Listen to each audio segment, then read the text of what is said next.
ఇవాళ diabetic food care గురించి మాట్లాడుకుందాం.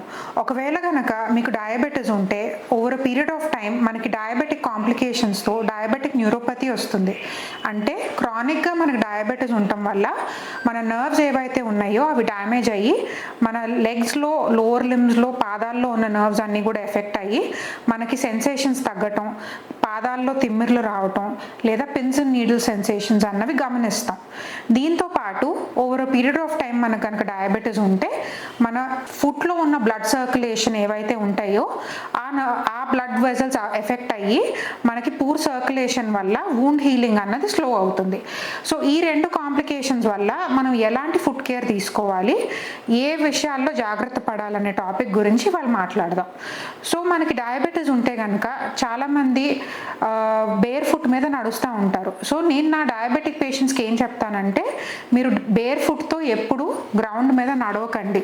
అంటే ఇప్పుడు మీరు సాయిల్ మీద నడిచేటప్పుడు అక్కడ చిన్న చిన్న రాళ్ళు కానివ్వండి, లేకపోతే ముళ్ళు కానివ్వండి, ఇట్లాంటివి ఏమన్నా మనకి పాదాలకు తగిలి ఇంజూర్ అయితే వూండ్ హీలింగ్ అన్నది మనకు స్లో ఉండి అది ఇన్ఫెక్షన్ కింద కన్వర్ట్ అయ్యి అల్సర్ ఫార్మేషన్ రిస్క్ ఉంటుంది. అందుకని బేర్ ఫుట్ వాకింగ్ అవాయిడ్ చేస్తే సేఫ్.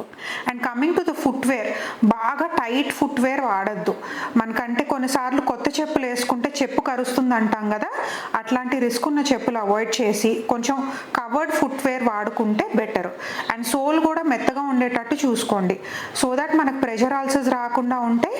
అండ్ ప్రెషర్ వల్ల కాన్స్ అవి కూడా ఫార్మేషన్, క్యాలస్ ఫార్మేషన్ రిస్క్ తగ్గేటట్టు ఉంటుంది. సో సోల్ అన్నది సాఫ్ట్గా ఉండటం ఇంపార్టెంట్. మనకి డయాబెటిక్ ఫుట్వేర్ చాలా మార్కెట్లో దొరుకుతున్నాయి.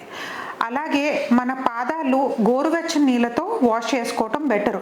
మరీ హాట్ వాటరు, మరీ కోల్డ్ వాటర్ వాడకండి.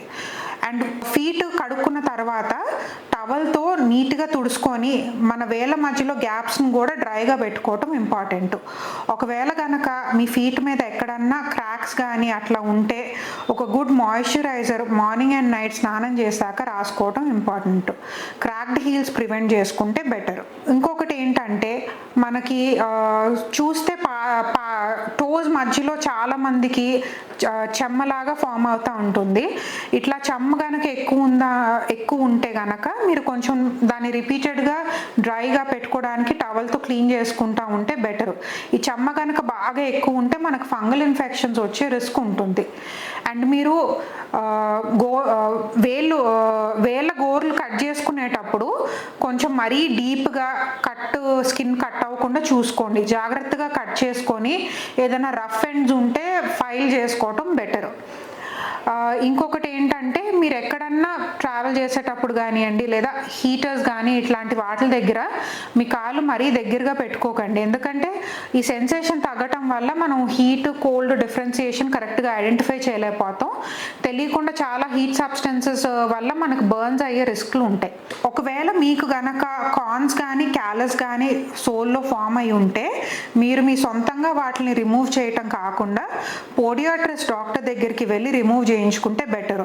మనం సొంతంగా రిమూవ్ చేసేటప్పుడు ఒకవేళ ఏదన్నా కట్ కానీ ఏదైనా బ్రూజ్ కానీ అయిందనుకోండి, అక్కడ ఇన్ఫెక్షన్స్ వచ్చే రిస్క్ ఎక్కువ ఉంటుంది.